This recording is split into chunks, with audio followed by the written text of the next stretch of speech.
Kumusta mga kababayan, mga kaparintihan? So, niya ko i-share sa inyo may tungod kini sa kaimportante sa ngalan sa atong mga gaom. Ug unsa kaimportante ang ngalan sa mga gaom? Kay ang ipawali sa atong langitong Amahan mao ang iyang ngalan. Sumala sa Exodus 9:16, pwede na ninyo matanaw sa inyong mga Biblia.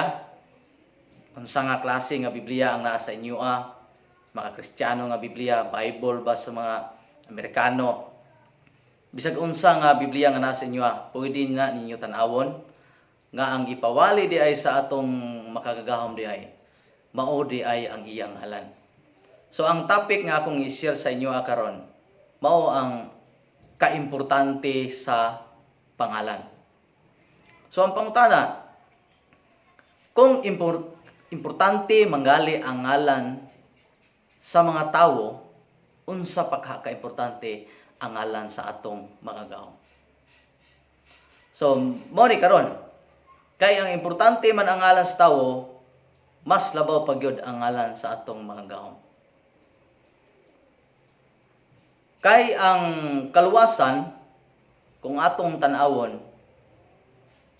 wala diha sa dagkong mga relihiyon. Ang kaluwasan wala diha sa dagkong mga grupo, kundili ang kaluwasan naa sa iyang pangalan. Muna, kung atong tan-awon ang kinatibuk-an sa kasulatan, ningon pagay diha sampita ang iyang ngalan. Atong mabasa diri sa Joel 2:32. Ningon dire, og mahitabo nga bisan kinsa nga magatawag sa ngalan pagaluwason. So atong usbon, pwede ninyo ni iukab sa inyong Biblia. Joel 2:32, og mahitabo nga bisan kinsa nga magatawag sa ngalan, blank ni siya, blank ni maluwas. So, mao ni nga ang ngalan sa mga gaom maoy atong kaluwasan. Maoy kaluwasan sa mga tawo ang iyang pangalan. Unsay niingon sa Salmo 68:4? Ningon dire, marag-awit kamo sa makagagahom, marag-awit kamo og pagdaig sa iyang ngalan. Sa atong usbon, sa Salmo 68:4, manag-awit kamo sa makagagahom, manag-awit kamo og pagdaig sa iyang ngalan. So, klaro kaayo ang pasabot nga managdaig ta, managsimba ta diha gyud sa iyang pangalan. So lain nga bersikulo, 66:2, Salmo 66:2, ingon dire, awita ninyo ang himaya sa iyang ngalan. So, ningon dire, itong usbon. Salmo 66:2. Awita ninyo ang himaya sa iyang ngalan. Tanawa na, pwede na i-search ninyo sa inyong Biblia. So, paawiton ta, paymayaon ta sa iyang ngalan. So may pinaka-importante ang iyang pangalan. Salmo 149 verse 3. Ipapadaig kanila ang iyang ngalan sa pagsayaw. Paawita sila sa mga pagdaig kaniya, uban ang gagmay nga mga tambor ug alpa. Sa atong usbon, Salmo 149 verse 3, ipapadaig kanila ang iyang ngalan sa pagsayaw, paawita sila sa mga pagdaig kaniya, uban ang gagmayng mga tambor og alpa. So niingon ang atong mga gahom nga paawita sila, paawiton ta sa iyang ngalan. So kita mga nagdaig, mudaig ta sa iya ang pangalan. Mao gani nga kita nga managdaig bisan unsa nga klase sa mga relihiyon, mga grupo, mga dominasyon ba diha, nga ang ato yung ginasampit mao gyud ang ngalan sa mga gahom. Atong nakita pod nga ato yung nahibaw-an nga daghan na klase sa mga gahom nga atong ginasampit sa Pilipinas. Lahi ang mga gahom sa Pilipinas.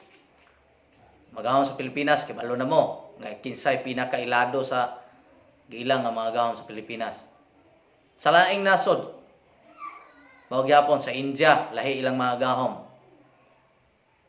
Muslim area, Muslim nga country, lahi ang ilang mga gahom, dili para sa mga gahom sa Pilipinas. Amerika, maurag makagahom sa Pilipinas ang Amerika. Israel, lahi na pud ilang mga gahom. Mga Chinese, lahi ilang mga gahom. Mao na, pero ang gitudlo sa kasulatan sa atua ka diha gyud sa iyang ngalan kita managdaig. So mo ni akong gi-share sa inyo akong nahibaw-an nga ang ngalan sa mga gahom mao'y pinaka importante. No? Ang pangutana mao ni kita nagdaig ta kamo bisan asa sa tua nagdaig ta nagampo atong gipasidunggan ang atong magagahom nato sa langit. Ang pangutana sa imong mga pagampo, sa imong mga pagdaig, pagkanta, imo bang gipasidunggan ang atong langitong Ama? Napasidunggan ba siya sa imong ginahimo, sa imong nabuhat? Gampo ka. Siya ba imong napasidunggan? Muna'y pangutana karon. Ni diri sa Isaiah 12:4, Isaiah 12:4. Niingon dire. Og ni adtong adlaw kamo magaingon, sangpita blanco ha. Sampita ang iyang ngalan. So ningon re sa Isaiah 12:4. Og niadtong adlaw kamo magaingon. Sampita si blank. Sampita ang iyang ngalan. So mo ni kaning giingon ako nga blank, mao ni ano ni no, mao ni atong pangitaon ug unsa ni nga ngalan. Ibubo ang imong kaligot-got sa mga nasod nga wala nakaila kanimo, og sa kabanayan nga wala nagsampit sa imong ngalan. Ang payag sa kasulatan diri sa Jeremiah, kinsa tong mga katawhan, mga kanasuran nga wala magsampit sa iyang ngalan, ang kaligot-got sa mga gahom. Mala sa atong nabasa, iyang ibukbo ngadto kanila. Mo na pinaka kuyaw kayo. Katapusan nga verse nga akong ihatag sa inyo.